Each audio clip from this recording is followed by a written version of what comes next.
যাই বলো না বাবা, এরকম বৃষ্টির দিনে রাতের বেলা ঘুরে বেড়ানোর মজাটাই আলাদা। কিন্তু বৃষ্টি হলে আরো মজা হতো, তাই না পিসি? স্নেহা ঠিকই বলছে। ভালো হয়েছে আমরা সবাই বাইরে বেরোনোর প্ল্যান করেছি, না হলে বাড়িতে বসে টিভি দেখতে হতো। একদম ঠিকই বলেছো।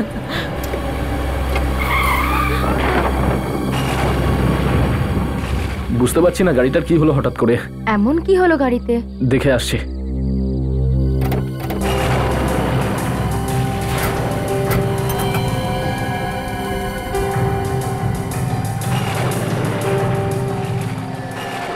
কি হলো নিহাল? কিছু বুঝতে পারছি না কি হয়েছে। এই দেখো, ভগবান কাউকে পাঠিয়ে দিয়েছে আমাদের সাহায্যের জন্য।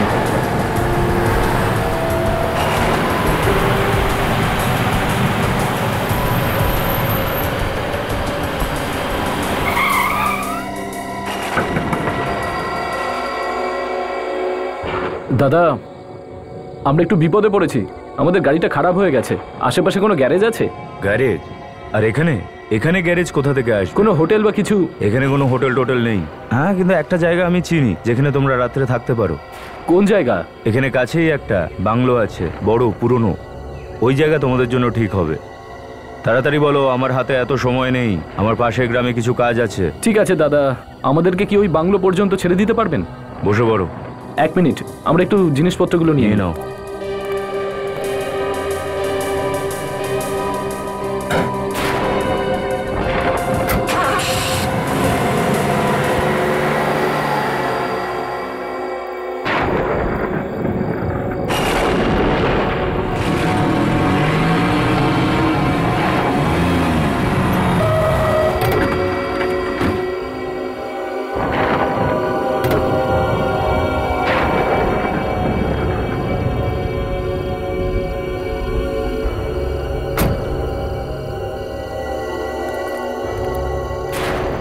ওনাকে থ্যাঙ্কস বলে আসি। হ্যাঁ হ্যাঁ নিশ্চয়ই। আরে দাদা, কোথায় যাচ্ছেন? যাও, থ্যাংক ইউ বলারও সুযোগ দিল না। আমাদের জন্য অনেক ভোগান্তি হলো ওনার, তাই না? ভালো হয়েছে উনি আমাদের ছেড়ে দিলেন, না হলে সারা রাত জঙ্গলেই কাটাতে হতো। চলো এবার যাই ভিতরে, দেখি কে আছে ভিতরে। চলো। সাবধানে। এই হলো বাংলো। বাবা, এই বাড়িটা আমার খুব ভালো লেগেছে। তোমার কিরকম লাগলো বাড়ি? ভেতরে গিয়ে দেখা যাক। চলো যাওয়া যাক। এর থেকে ভালো হয়েছে বাড়িটা পেয়ে গেলাম, না হলে জানাই ছিল না আমরা রাতভর কি করতাম। হ্যাঁ, খুব সমস্যায় পড়তাম। আপনারা কারা? না বলে এখানে কেন এসেছেন? আমরা খুব সমস্যায় পড়েছি। আমরা কি এক রাতের জন্য এখানে থাকতে পারি? আপনারা কি মনে করেছেন এটা কোনো হোটেল? আমাদের মানা আছে, এখানে কাউকে থাকতে দেয়া যাবে না। শুধুমাত্র একটা রাতের জন্য, কালকে সকাল হতেই আমরা চলে যাব। না না, এখানে কেউ থাকতে পারবে না। আপনি চাইলে টাকা নিতে পারেন। টাকার লোভ দেখিও না আমাকে, কোনো লাভ নেই। দাদা, টাকার লোভ দেখাচ্ছি না। আমাদের এই ছোট ছোট বাচ্চা রয়েছে, এত রাতে এদেরকে নিয়ে কোথায় যাব? ঠিক আছে, এই বাচ্চাদের জন্য থাকতে দিলাম, না হলে এখানে কিন্তু একদম থাকতে দিতাম না। এনারা কারা আপনার সাথে? এই তো আমি আছি, এই আমার স্ত্রী, এই আমার বোন, আর আমাদের সাথেই বাচ্চারা আছে। ঠিক আছে, আসুন আমার সঙ্গে। চলো। আসুন, ভেতরে আসুন।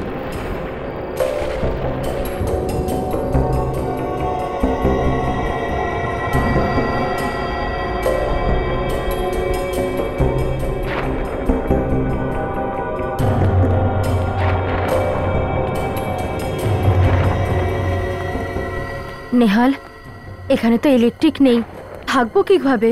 কিন্তু জায়গাটা খুব ভালো। আমি আপনাদের জন্য ঘর খুলে দিচ্ছি।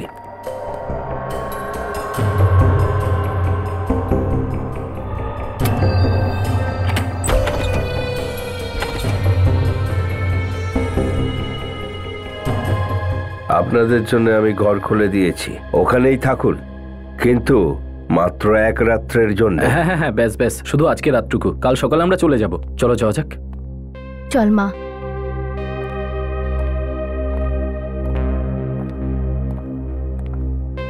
বাচ্চারা, তোমরা ওই ঘরটায় যাও। Good night. Good night. আর দরজাটা বন্ধ করে দাও। ঘুমিয়ে পড়বে। হ্যাঁ হ্যাঁ, বাই। Good night. আর শোন, হ্যাঁ দাদা। তুই এই ঘরটায় যা।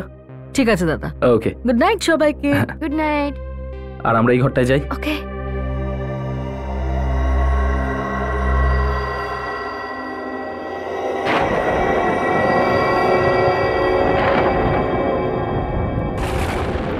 বাজে গন্ধ আসছে এটার থেকে। ইস, এটাও খুব নোংরা। ছি,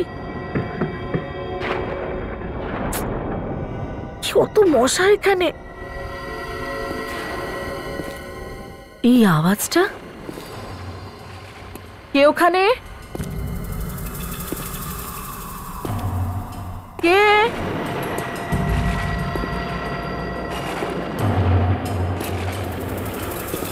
কে পায়চারি করছে এখানে? কে? কে?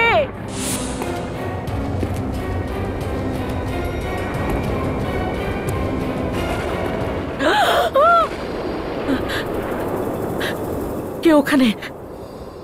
পর্দার পিছনে কে আছে? বাইরে এসো। কে? কেউ নিশ্চয়ই আছে। আরে কে আছে ওখানে? বেরো, বাইরে বেরো। কি চাই তোমার?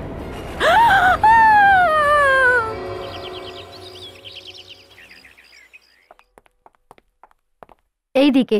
এই যে বাবু মশাই, আপনারা তো দেখছি কথা দিয়ে কথার দাম রাখতে জানেন। সবাই রেডি? আপনাদের জিনিসপত্র কই? দেখুন, আপনার সঙ্গে একটু কথা আছে আমার। কি বলতে চান? খারাপভাবে নেবেন না, আমাদের পরিবারের সবার এই জায়গাটা খুব পছন্দ হয়েছে। এখানে কি আমরা আর একটা দিন থাকতে পারি? না না, আপনারা আমাকে কথা দিয়েছেন যে সকাল হতে এখান থেকে চলে যাবেন, আর আপনাদের এখনই চলে যাওয়া উচিত। এটাই ঠিক হবে।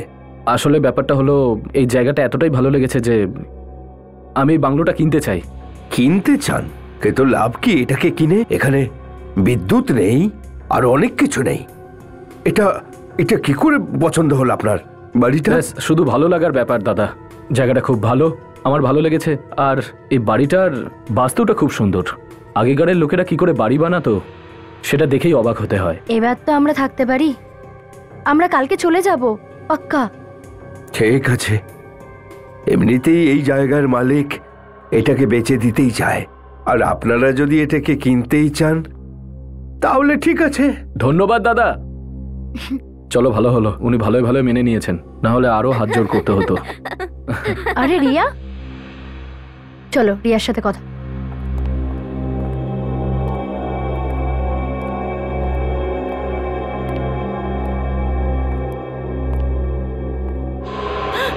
কি হয়েছে রিয়া?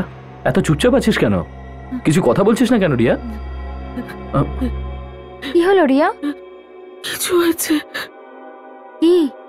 আমি সারা রাত ঘুমোতে পারিনি। কেন? বল রিয়া। যে আমি ঘুমোতে গেলাম, আমি রুমের বাইরে কারোর পায়চারির আওয়াজ পাচ্ছিলাম। হাঁটা চলার শব্দ? আমি দেখতে গেলাম। যখন আমি দেখবার চেষ্টা করলাম, তখন হঠাৎ করে রুমের পর্দাটা জোরে জোরে উঠতে লাগলো, আর কেউ আমার দিকে তাকালো, আর তারপর সে আমাকে জোরে চেপে ধরলো। তুই এসব কি বলছিস রিয়া? আমি সত্যি কথা বলছি দাদা। আমি এখানে কারোর ছায়া দেখেছি, আর এই বাড়িটাতে কোনো আত্মা আছে। আমাদের এখানে থাকা ঠিক হবে না, আমাদের এখান থেকে যাওয়া উচিত দাদা। তুই নিশ্চয়ই কোনো ভয়ানক স্বপ্ন দেখেছিস। রিল্যাক্স। আর এই আত্মা ফাত্তা কিছু হয় না, বুঝলি? আরে এখানে এর আশেপাশে এর থেকে ভালো বাংলো নেই। আরে আমি তো এটা কেনার কথা ভাবছি। হ্যাঁ রিয়া, আমার মনে হচ্ছে তোমার সারাদিনের পরিশ্রমের জন্য এরকম হচ্ছে। তুমি যখন আরাম করবে, ঠিক করে ঘুমিয়ে পড়বে, দেখবে সব ঠিক হয়ে যাবে। কিচ্ছু ঠিক হবে না। আরে সব ঠিক হয়ে যাবে। আর যদি তোর রাতে ভয় করে না, এই স্নেহা তোর সঙ্গে শোবে, ঠিক আছে? হ্যাঁ পিসি, যদি ভয় লাগে তাহলে আমার কাছে চলে এসো, অনেক গল্প করব। চলো চলো, এবার ব্রেকফাস্ট করা যাক। আমার তো খুব জোর খিদে পেয়েছে। দেখা যাক, হয়তো এখানে খাওয়ার জন্য কিছু পেয়ে যাবো। তাছাড়া অনেক দেরিও হয়ে গেছে। আচ্ছা রিয়া, তুমি ফ্রেশ হয়ে ব্রেকফাস্টের জন্য চলে আসো, ঠিক আছে? চলো, কাম কাম।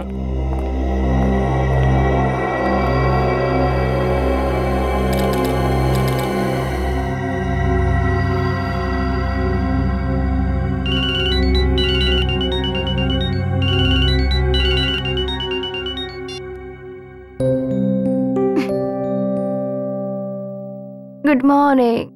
Good morning. Good morning. চলো স্নেহা রিয়াকে গিয়ে ডেকে দি। Good Good morning. morning. Good morning. বাবু, রাতে নিশ্চয়ই ভালো ঘুম হয়েছে। আমি তো জমিয়ে ঘুমিয়েছি, সে রাতে ঘুমালাম আর এখন চোখ খুললো। আর সেটাও আমরা যখন ডাকলাম তখন। আর একে দেখো, কিভাবে কুম্ভকর্ণের মতো ঘুমাচ্ছে? এ তো জানেই না এই রুমে কে এসেছে, তাই না রিয়া? ওকে ডাকো। রিয়া, 8টা বেজে গেছে, আমাদের এখান থেকে বেরোতে হবে। ও এইভাবে উঠবে না, মনে হয় ওর কানের কাছে গিয়ে ঢোল বাজাতে হবে। রিয়া, রিয়া, রিয়া, রিয়া, রিয়া ওঠো। নেহাল, রিয়া কোনো কথা বলছে না কেন? আমি দেখছি। রিয়া, রিয়া, রিয়া ওঠ। বাবা, পিসির কি হয়েছে? নেহাল, রিয়ার কি হয়েছে? নেহাল, নেহাল কি হয়েছে? নেহাল, কি হয়েছে রিয়ার? ও মারা গেছে। বাবা, নেহাল, নেহাল হঠাৎ করে কিভাবে হয়ে গেল? কাল রাত পর্যন্ত ঠিক ছিল না। হ্যাঁ মা, রাত অবধি পিসি ঠিক ছিল। নেহাল, আমার মনে হয় ওই আত্মারই কাজ, যেটার ব্যাপারে রিয়া বলছিল আমাদের। আরে আবার ওই কথা। আরে এই বাংলোতে কোনো আত্মা ফাত্তা নেই। হতে পারে ওর রাতে হার্ট অ্যাটাক হয়েছিল। Heart attack? এত কম বয়সে হার্ট অ্যাটাক? আমার মনে হয় ওই আত্মারই কাজ। আমি এক্ষুনি সিআইডি কে কল করছি।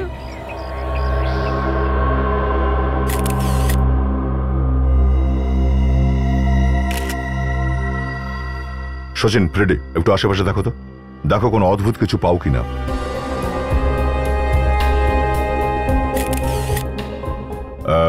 দরজা ভেতর থেকেই বন্ধ ছিল? না স্যার, বন্ধ ছিল না। তার মানে যে কেউ সহজেই ঢুকতে পারতো।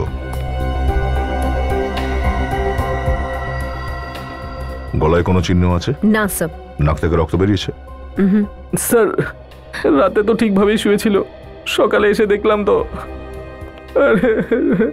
রাতের বেলা পুরোপুরি সুস্থ ছিল আর আর সকালে মারা গেল? এই রুমের মধ্যে আর কেউ শুয়েছিল? হ্যাঁ স্যার, আমার মেয়ে স্নেহা ওর সঙ্গে ছিল। স্নেহা, তুমি কি কিছু জানো এর মৃত্যু কিভাবে ঘটলো? না স্যার, সকালে যখন মা বাবা এসে তুললো তখন জানতে পারলাম। কোনো চিৎকার চেঁচামেচির আওয়াজ শুনতে পাওনি? এ তো অনেক গভীরভাবে ঘুমিয়ে থাকে। স্যার, আপনাকে একটা কথা বলতে চাই। কি? আমার মনে হয় এখানে কোনো আত্মা আছে। আত্মা? তার মানে আপনি বলতে চাইছেন যে ওর মৃত্যু আত্মার জন্য হয়েছে? হ্যাঁ, কেননা প্রথম দিন ও আলাদা রুমে একা শুয়েছিল আর ও বলেছিল যে একজন কেউ ছিল ওখানে। যদি এ খুনি হয়ে থাকে তাহলে সেটা কোনো মানুষেরই কাজ। কিন্তু স্যার, ও কিছু আওয়াজ শুনেছিল রাতে, কারণ হাঁটা চলা করার। তা আপনারা জিজ্ঞাসা করেননি কে ছিল সে, কার চলার আওয়াজ পেয়েছিল? আমাদের মনে হচ্ছিল যে ওর মনের ভুল ওটা। না, অন্য কোনো রহস্য আছে। আপনারা সবাইকে এখানেই থাকেন? আমরা তো 2 দিনের জন্য এখানে এসেছি। এই যে এনারা এটা দেখভাল করে। তো তুমি এখানকার কেয়ারটেকার? হ্যাঁ স্যার। তো আপনারা কিছু নিশ্চয়ই জানবেন। কিচ্ছু জানি না স্যার, আমি তো এই বাংলোর বাইরের দিকে একটা ঘরে থাকি। আমি কি করে জানবো যে কি হয়েছে?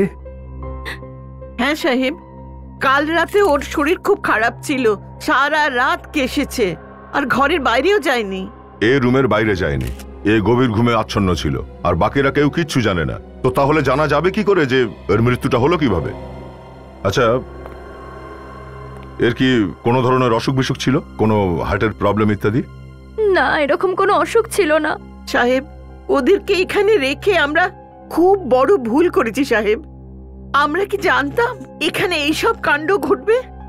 স্যার, আমরা তো ছুটি কাটানোর জন্য গোয়া যাচ্ছিলাম, রাস্তায় আমাদের গাড়ি খারাপ হয়ে গেছে আর এখানে এসেছি।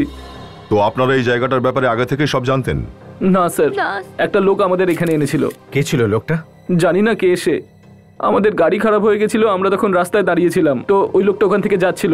তো আমরা ওকে হোটেলের ব্যাপারে জিজ্ঞেস করলাম, আর ও আমাদের বললো যে আশেপাশে কোনো হোটেল নেই, কিন্তু একটা বাংলো আছে যেখানে আমরা থাকতে পারি। ও নিজের গাড়িতে করে আমাদের এখানে নিয়ে এসেছিল। আচ্ছা, ওই লোকটাকে দেখতে কেমন ছিল? ওর বয়স প্রায় 60 বছরের মতো হবে। ওই লোকটা চোখে কালো চশমা পড়েছিল আর একটা শল গায়ে দিয়েছিল। আর হ্যাঁ স্যার, ও বলছিল যে ওর পাশের গ্রামে কোনো কাজ আছে। আপনার লোকটার গাড়ির নাম্বার মনে আছে? স্যার, ওর একটা পুরানো সাদা রঙের ভ্যান ছিল আর ওর নাম্বার ছিল XOZ45 A9094। আচ্ছা, আমাদের একটু ওই জায়গাটা নিয়ে চলুন যেখানে আপনাদের গাড়িটা খারাপ হয়েছিল। আশেপাশের গ্রামের মধ্যে গিয়ে এই লোকটার ব্যাপারে খোঁজ করতে হবে। ওই নেহাল বলছিল যে এই ভ্যানের মালিক তার এই গ্রামে কোনো কাজ ছিল, আর ওর স্ত্রী নিতা বলছিল যে ওই ভ্যান যেটা ছিল সেটা সাদা রঙের ছিল। হ্যাঁ স্যার। দেখো এই গ্রামে কোথাও ভ্যানটা আছে বা ভ্যানের বিষয়ে কেউ কিছু জানে কিনা। স্যার সাদা ভ্যান। আরে ভাই ফ্রেডি, এই ভ্যানের অবস্থা দেখেছো? এটা দেখে তো মনে হচ্ছে এটা কয়েক বছর ধরে দাঁড়িয়ে আছে। আর সামনের একটা টায়ারও নেই। যদি এই ভ্যানটা চলতেই না পারে তাহলে নেহাল আর তার ফ্যামিলি এই ভ্যানে বসেছে কিভাবে? দেখো একবার কিছু পাওয়া যায় কিনা।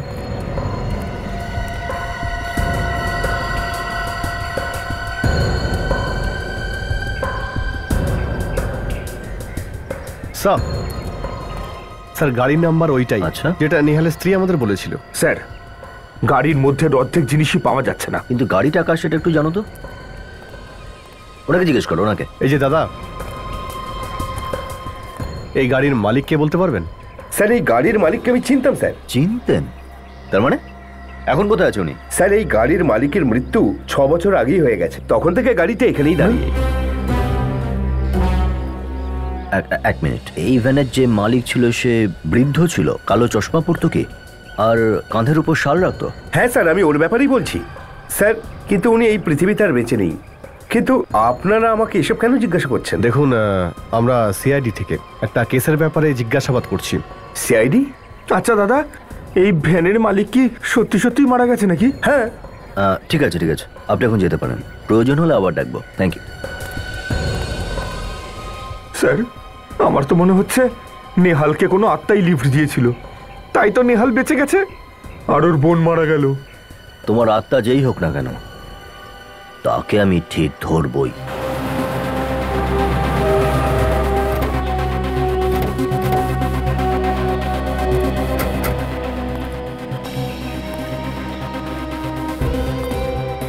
আচ্ছা এটা বলুন যে কি এমন হলো যে গাড়িটা হঠাৎ করে থেমে গেল? জানি না, আজ পর্যন্ত এরকম তো কখনো হয়নি। আমার তো বিশ্বাসই হচ্ছে না যে আমার গাড়ি রাস্তায় এইভাবে খারাপ হতে পারে বলে।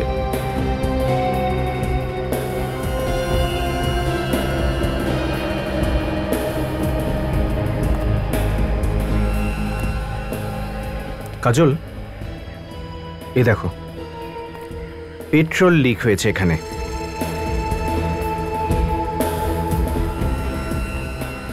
এতটা পেট্রোল এভাবে কি করে পড়তে পারে? কাজল আসলে ব্যাপার হলো যে অনেক সময় গাড়িতে কোনো আঘাত লাগে, গাড়ির ট্যাঙ্ক ফেটে যায় আর অয়েল পাইপ থেকে লিকেজ হতে থাকে। দেখা যাক এখানে কি হয়েছে।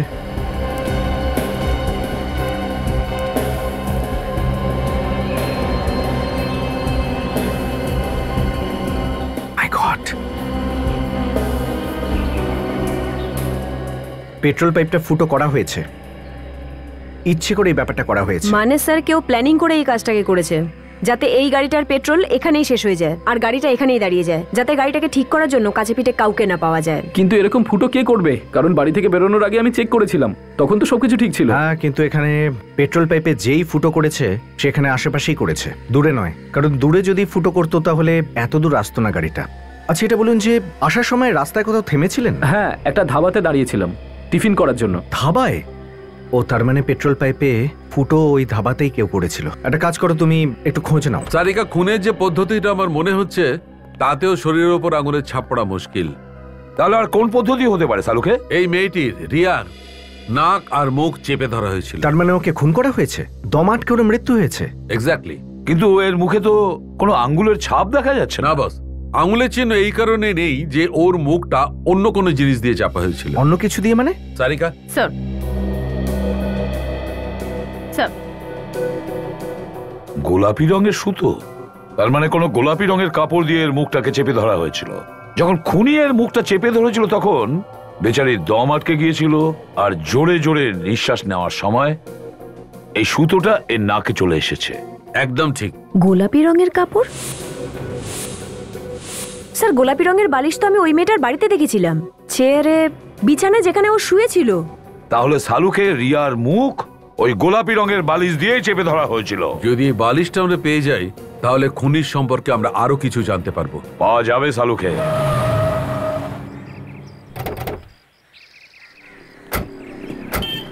এই হলো সেই ধাবা যেখানে টিফিন করেছিলাম। আর গাড়িটা কোথায় ছিল? ওখানে। এদিকে। এই এখানেই গাড়ি ছিল। এখানেই পার্ক করা ছিল? হ্যাঁ। এ দেখো কাজল, জলের উপর অনেক পেট্রোল পড়ে আছে। স্যার হতে পারে ওরা যখন এখানে খাবারের জন্য দাঁড়িয়েছিল সেই সময়ই এখানে কেউ এসে এই কাজটাকে করে গেছে। আচ্ছা এটা বলুন যে যখন আপনারা এখানে খাচ্ছিলেন গাড়ির আশেপাশে কিছু অদ্ভুত দেখেছেন? না, এরকম তো কিছু দেখতে পাইনি। কি হয়েছে দাদা? কি হারিয়েছে? আপনারা কি খুঁজছেন? সূত্র খুঁজছি। কিসের সূত্র? দেখুন আমরা সিআইডির লোক, আর কিছু খোঁজ খবর নিচ্ছি। আপনি ওনাকে ফ্যামিলির সাথে এই ধাবায় খাবার খেতে দেখেছিলেন? স্যার প্রতিদিন কত লোক আসে এই ধাবাতে। আমি এসেছিলাম পরিবার নিয়ে, ওই সামনেই বসেছিলাম সবাই মিলে। আর একটু মনে করো। হ্যাঁ স্যার, উনি হয়তো রাত্রে এসেছিলেন। যাক, এটুকু যখন মনে আছে এটাও মনে থাকবে। গাড়ির আশেপাশে এমন কোনো লোক ছিল যার মধ্যে অদ্ভুত আচরণ দেখেছে? হ্যাঁ স্যার, একটা গাড়ি এখানে দাঁড়িয়েছিল আর ওই গাড়িটার চারপাশে ঘুরছিল একটা লোক। আমি তো ভেবেছিলাম ওর গাড়ির মালিক, তারপর ভাবলাম ও কি গাড়ি চোর। তারপরে কি করলে তুমি? আমি কাছে ডাকলাম, তারপর জিজ্ঞেস করলাম ভাই তুই কে রে? আমার কথার উত্তর দিল না, তারপর আমি তাড়িয়ে দিয়েছি ওকে। অদ্ভুত ব্যাপার। আচ্ছা মনে আছে লোকটা কেমন দেখতে ছিল? দেখতে 60 বছরের মতো, কালো একটা চশমা পড়েছিল আর ওর মুখটা শাল দিয়ে ঢাকা ছিল। স্যার এটা ওই লোকটাই যে আমাদের লিফট দিয়েছিল। যে লিফট দিয়েছিল সেই লোকটাই পেট্রোলটাকে ফাটিয়ে দিয়েছে? খুনটা খুব ভাবনা চিন্তা করে করা হয়েছে। আচ্ছা সালুকে স্যার, এই বালিশের কভার থেকে আপনি ফিঙ্গারপ্রিন্ট পেয়ে যাবেন তো? পাওয়া যাবে, যদি তুমি একটুখানি শান্ত হয়ে দাঁড়িয়ে থাকো তবে। শালুকে, এটা অন্য পদ্ধতি ফিঙ্গারপ্রিন্ট তোলার জন্য? হ্যাঁ বস, একদম অন্য পদ্ধতি। কিভাবে?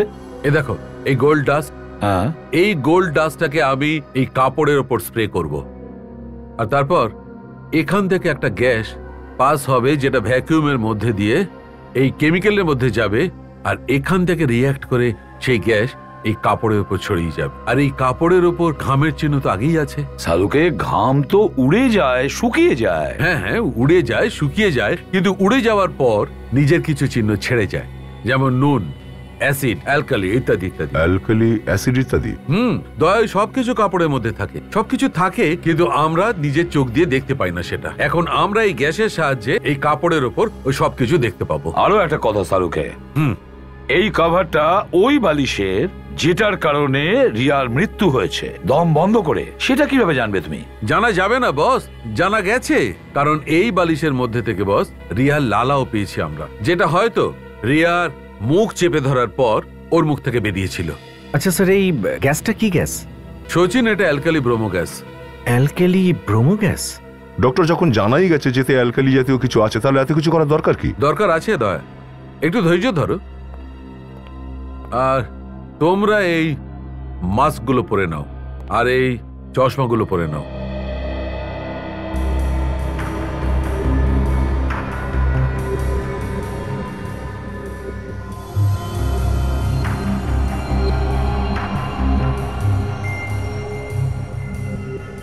এখন বস, আমি এই গ্যাস এই কাপড়ের উপর ছাড়ছি।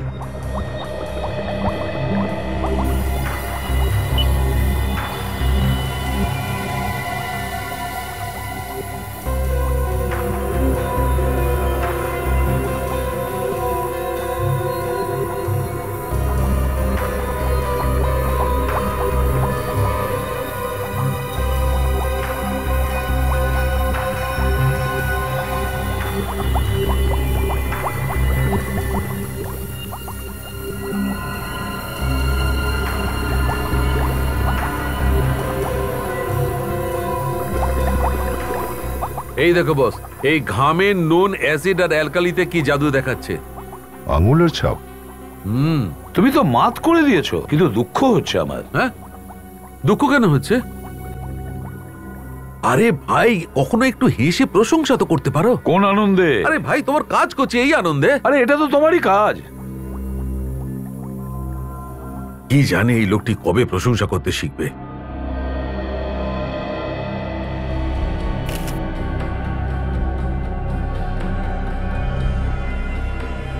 এই দেখো বস, ওই বালিশের ওপর যে আঙুলের ছাপটা ছিল সেগুলো এইটা। এখন এই আঙ্গুলের ছাপ ওই লোকগুলোর আঙ্গুলের ছাপের সঙ্গে আমাদের ম্যাচ করে দেখতে হবে, যারা ওই রাতে রিয়ার সঙ্গে ওই বাংলোতে ছিল। সচিন স্যার, কাজলকে বলো যে ওদেরকে নিয়ে আসতে। আসুন। আপনারা আমাদের এখানে কেন ডেকেছেন? খুনির খোঁজ পেয়ে গেছেন নাকি? না, খুনিকে আমরা এখনো জানিনি। আপনাদের আঙ্গুলের ছাপ নেওয়ার জন্য আমরা এখানে ডেকেছি। তাহলে আসুন, আপনারা প্রত্যেকে একে একে নিজেদের আঙ্গুলের ছাপ দিন। আমাদের আঙুলের ছাপ? আগে হ্যাঁ। তো কে আমরা খুন করেছি? এদের কেন ছাপ নিচ্ছেন না, কেয়ারটেকারদের? কেন? আমি কি খুন করেছি নাকি? দেখুন, কে খুন করেছে আর করেনি এই সার্টিফিকেট তো আপনাদের কারোর কাছে নেই। তাহলে যতক্ষণ না আমরা খুনির খোঁজ পাবো আর যতক্ষণ আমরা আপনাদের আঙ্গুলের ছাপ ম্যাচ করে না দেখব, ততক্ষণ আপনাদের সকলকে আমরা সন্দেহ করব। আসুন, আপনি আসুন প্রথমে, আসুন। এটা কিন্তু আপনারা অনেক ভুল করছেন, পরিবারের লোকেদের সন্দেহ করছেন। এগিয়ে আসুন, আপনি আগে ছাপ দিন, প্লিজ দিন।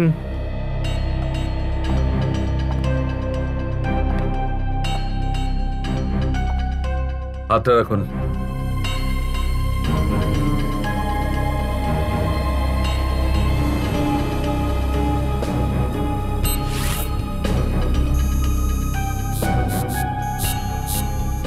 যান। আপনি আসুন প্লিজ।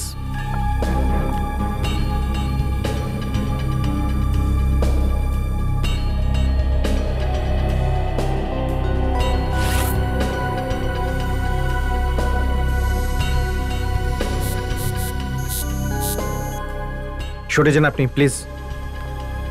আসুন।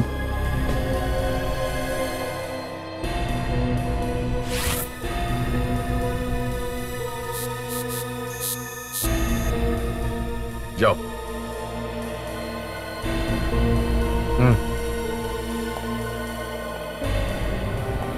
হাত রাখুন।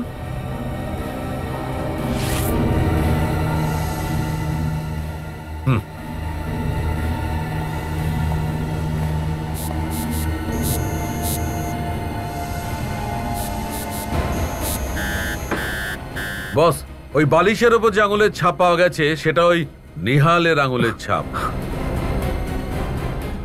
রিয়াকে খুন তুমি করেছো? আমি কাউকে খুন করিনি। আমি নিজের বোনকে কেন খুন করতে যাব? প্রমাণ তোমার চোখের সামনে। এই আঙ্গুলের ছাপ সেটাও তোমার। এটার একটাই মানে দাঁড়ায়, নিজের বোনের খুন তুমি করেছো। বাহ, প্রথমবার এরকম মানুষ দেখলাম যে নিজের বোনকে খুন করার পরে বলে কি আমার কিচ্ছু মনে নেই। আমি কখনো ভাবিনি যে আমার নিজের বোনের খুনের অভিযোগ আমার ওপরেই আসবে। বোন তো বোনই হয় স্যার। এটা তো আমরাও বলতে চাইছি। কি এমন প্রয়োজন পড়লো যে বোনকে খুন করতে হলো? ওর নামে কোনো প্রপার্টি ছিল যেটা তুমি অধিকার করতে চাইছিলে? কোনো প্রপার্টি নয় স্যার, সত্যি বলছি আমি আমার বোনকে খুন করিনি। তুমি ওকে খুন করনি? তাহলে ওই আঙ্গুলের ছাপ যেটা ওই বালিশের কভার থেকে পাই সেটার সঙ্গে তোমার আঙ্গুলের ছাপ কিভাবে ম্যাচ করে? আমি ওই বালিশটাকে তো হাতই দিইনি, আমি ওর রুমেও ঢুকিনি কখনো। স্যার আমি জানি না ওই বালিশের ওপর আমার আঙ্গুলের ছাপ কোথা থেকে চলে এলো। তাহলে কি তোমার ওই আঙ্গুলের ছাপ নিজেই চলে গিয়েছিল ওই বালিশের কভারের ওপরে? এরকমই হয়েছে হয়তো স্যার। তাহলে তুমি এটা বলতে চাইছো যে তোমাকে কেউ ফাঁসাবার চেষ্টা করেছে? হ্যাঁ স্যার, কেউ আমাকে ফাঁসানোর চেষ্টা করছে। কে ফাঁসাতে চাইছে? ওই বুড়ো লোকটা যে তোমাদের ওই বাংলোয় পৌঁছে দিয়েছিল, নাকি ওই বাংলোর কেয়ারটেকার? হতে পারে। তাহলে আমরা তোমাকে একটা কথা বলি মিস্টার নিহাল, যেই লোকটা তোমাদের ওই বাংলোর খবর দিয়েছিল সে 6 বছর আগে মারা গেছে। 6 বছর আগে মারা গেছে? হ্যাঁ। কিন্তু আমি আর আমার পরিবারের লোকেরা জল জ্যান্ত লোকটাকে দেখেছি সেদিন রাতে। সচিন, কিছু গোলমাল আছে, কিছু একটা গোলমাল আছে। একটা কাজ করো, তুমি, দয়া আর ফেডরিক ওই বাংলোতে যাও যেখানে রিয়াকে খুন করা হয়েছিল, আর দেখো। আমার মনে হয় সচিন, এখানে এমন ঘটনা ঘটেছিল যে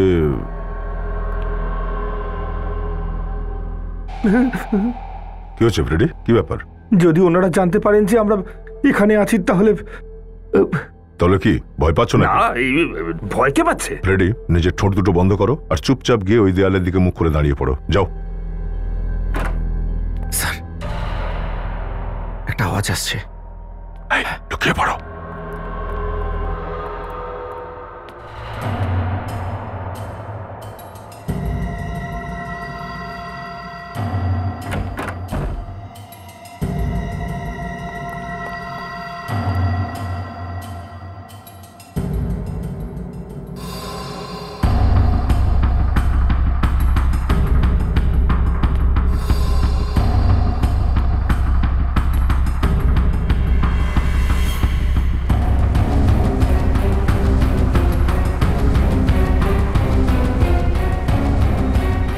হয়ে গেছে?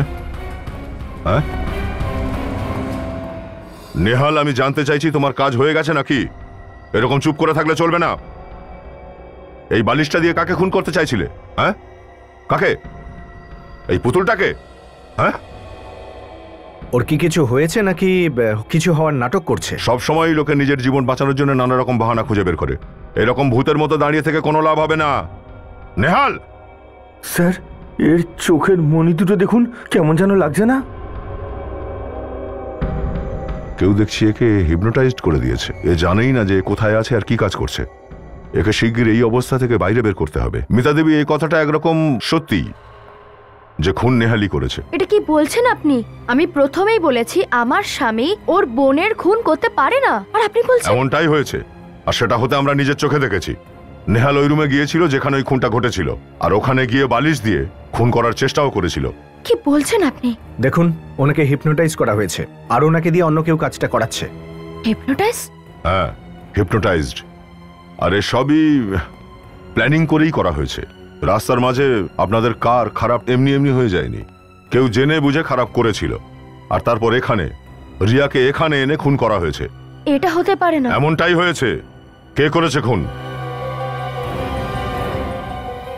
অমিত। হ্যাঁ, অমিত। অমিতটা আবার কে? এর আগে তো তার নাম শুনিনি আমরা। অমিত নেহালের বন্ধু। অমিত নেহালের বন্ধু? কিন্তু অমিতই কেন? কারণ অমিত হিপনোটিজম করতে জানে। আচ্ছা, অমিত হিপনোটিজমটা ভালো করেই জানে। হ্যাঁ। এই অমিত থাকে কোথায়? অমিত বেশিরভাগ দিনেই সঙ্গিনী থিয়েটারে হিপনোটিজমের শো করে থাকে। প্লিজ ফোনটা একটু দিন। Please give me your phone.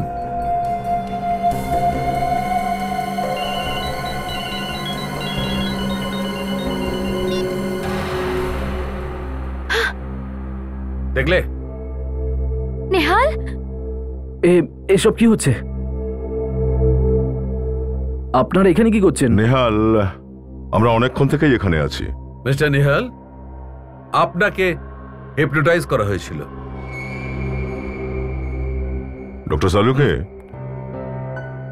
যখন অ্যালার্ম বন্ধ হলে হিপনোটিজম থেকে বেরিয়ে আসে, তখন হিপনোটিজমে যাবার জন্য কোনো টিউন বা ট্রিগার আছে নিশ্চয়ই। ঠিক বলেছ দা, কিন্তু ওটা কি ট্রিগার সেটা খুঁজে দেখতে হবে। এই ব্যাপারে তো আমাদের অমিতই বলতে পারবে সব। সচিন, নেহালকে অ্যারেস্ট।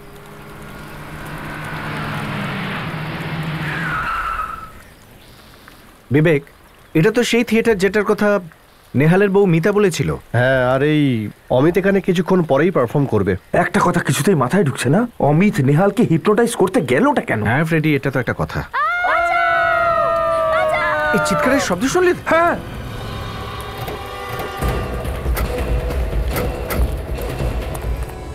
এদিক দিয়ে এসেছে। সরে যান এখান থেকে, সরে যান প্লিজ। My god. চলো চলো। এ তো মারা গেছে, মনে হচ্ছে ও সুইসাইড করেছে। কিন্তু বিবেক, যেমনটা সবসময় দেখা যায় সেটা হয় না। আচ্ছা, আপনাদের মধ্যে কেউ ওকে আত্মহত্যা করতে দেখেছেন? না স্যার, দরজা খুলে ঢুকে দেখি ইনি মরে পড়ে আছেন। আর কেউ ছিল এখানে এই গ্রিন রুমে? না স্যার, এখানে তো আর কেউ থাকেন না। কেউ এইরকম ভাবে দরজা খোলা রেখে আত্মহত্যা করবে না। হ্যাঁ বিবেক, এই প্রশ্নের উত্তরও আমাদের পেতে হবে। আচ্ছা, এই বন্দুকটা ভালো করে দেখুন, এতে সাইলেন্সার লাগানো আছে। আরে দেখুন, নাম্বারটাও মুছে ফেলা হয়েছে। কে করেছে এটা? না স্যার, এই ব্যাপারে কিছু জানি না। ঠিক আছে বিবেক, আস্তে তোলো। কাগজ।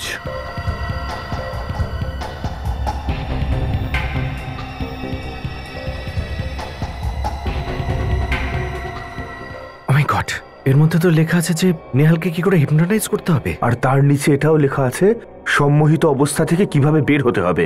তার মানে ওই বাংলোর কেয়ারটেকার যখন যখন কাশবে তখনই নেহাল হিপনোটাইজড হয়ে যাবে, আর যখন যখন ওর মোবাইলের অ্যালার্ম বেজে বেজে বন্ধ হয়ে যাবে তখনই ও হিপনোটিজম থেকে বেরিয়ে আসবে। কিন্তু এই অমিত ওই বাড়ির ওই কেয়ারটেকার বুড়োকে চিনল কি করে? আমাদের এটাও খোঁজ নেওয়া উচিত।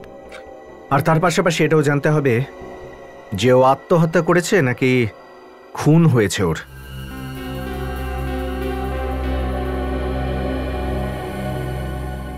স্যার, গানের মধ্যে কোথাও আঙুলের ছাপ নেই। না সচিন, আর এই বন্দুকের নাম্বারও স্যান্ড পেপার দিয়ে ঘষে ঘষে তুলে দেওয়া হয়েছে। হতে পারে সালুকে খুন করার সময় খুনি গ্লাভস পরেছিল, আর এই জন্য এর ওপর কোনো আঙুলের ছাপ নেই। কিন্তু বস, এই সবকিছুর পরেও এই বন্দুক থেকে পাউডারের মতো কিছু পাওয়া গেছে। সেটা কি স্যার? এ দেখো, এটা অনেকটা তামাকের গুঁড়োর মতো লাগছে বস। তামাকের গুঁড়ো?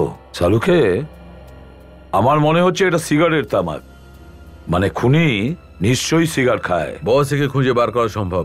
কিভাবে? বলছি শোন, এসো।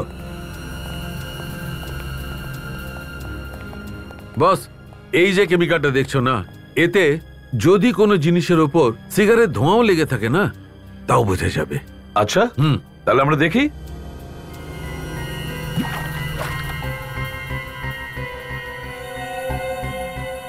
এ দেখো বস, এই বন্দুকের উপর সিগারেট ধোঁয়া লেগেছিল।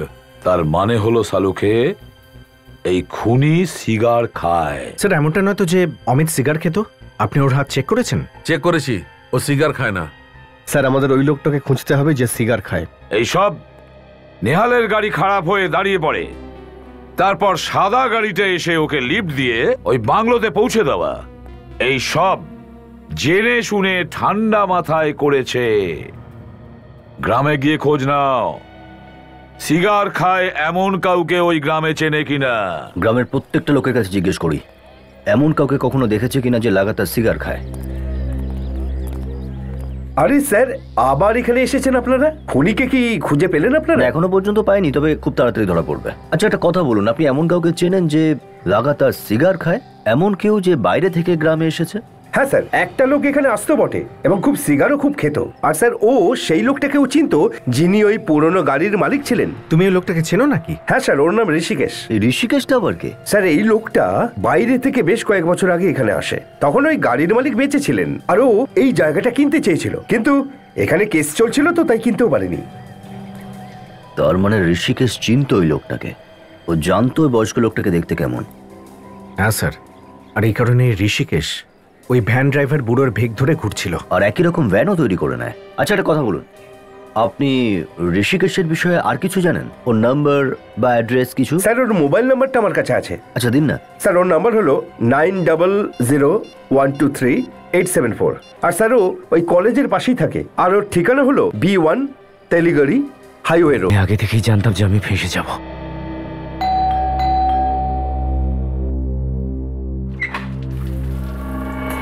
তুমি ঋষিকেশ তো? হ্যাঁ, আপনারা সব জেনে যাবে। কে আপনারা? এভাবে কি করে ভেতরে চলে এলেন? এটা কোন ধরনের অসভ্যতা? এটা অসভ্যতা নয়, এটা বলে যে তোমার সাথে আর কে কে জড়িয়ে আছে এই ষড়যন্ত্রে। ষড়যন্ত্র? কিসের ষড়যন্ত্র?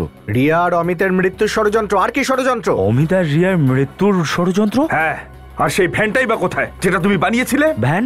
কোন ভ্যানটার কথা বলছেন? আমি তো কিছু বুঝছি না। তুমি সব জানো, বোকা সাজার চেষ্টা করো না। বলো কোথায়?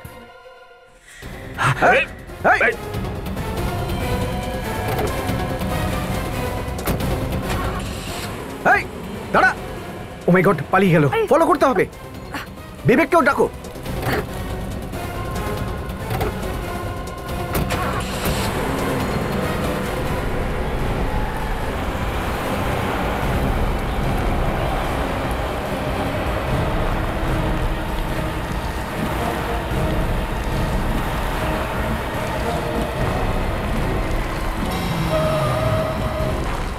একটা কাজ করি, গাড়িটা সাইড করে দিই, এর ওপর নজর রাখতে হবে।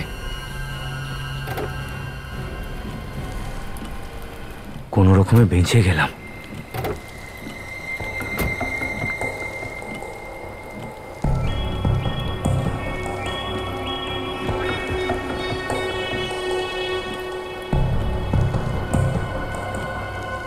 ফোন করছে। হ্যাঁ, কোথায় আছো? আরে তাড়াতাড়ি আসো না। তুমি এখানে আসো, আমি সবকিছু বলছি। আরে ভাই, সিআইডি গুলো পেছনে পড়ে আছে। হ্যাঁ, সেই পুরনো জায়গাটাই। তাড়াতাড়ি এসো। মনে হচ্ছে কার আসার কথা আছে, আর তার জন্য অপেক্ষা করছে। হ্যাঁ বিবেক, ওর হাব ভাব দেখে তো তাই মনে হচ্ছে। কাউকে এখানে আসার জন্য বলছে ও। একটা গাড়ি আসছে।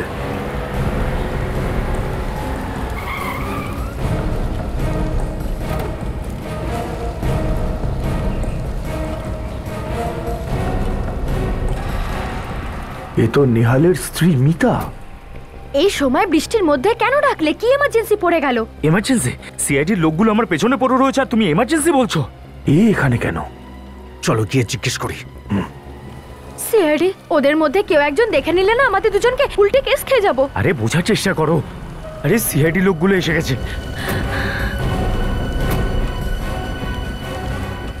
আপনারা এখানে? এই প্রশ্ন আমরা জিজ্ঞেস করছি, আপনি এখানে? এই এই আমাকে ডেকেছে এখানে, আমি? এই ফোর্স করেছে আমাকে আসার জন্য। এই আমার ননদ রিয়াকে খুন করেছে, আপনি গ্রেফতার করে নিন। আমি কি করেছি? তুমি মিথ্যে বলছো কেন? আমাকে কেন ফাঁসাচ্ছ ভাই? আমি মিথ্যে বলছি? আমি তোমাকে ফাঁসাচ্ছি? এ আপনাকে বোকা বানানোর চেষ্টা করছে। আমি মিথ্যে বলছি না, আমি বলছি না, তুমি বলছো। কে সত্যি বলছে আর কে মিথ্যে এক্ষুনি জানতে পারা যাবে।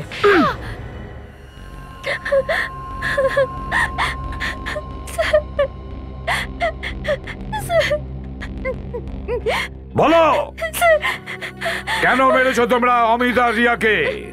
নেহালকে ফাঁসানোর জন্য। নিহালকে ফাঁসানোর জন্য? তুমি নিজের হাজবেন্ডকে ফাঁসিয়েছো, কিন্তু কেন?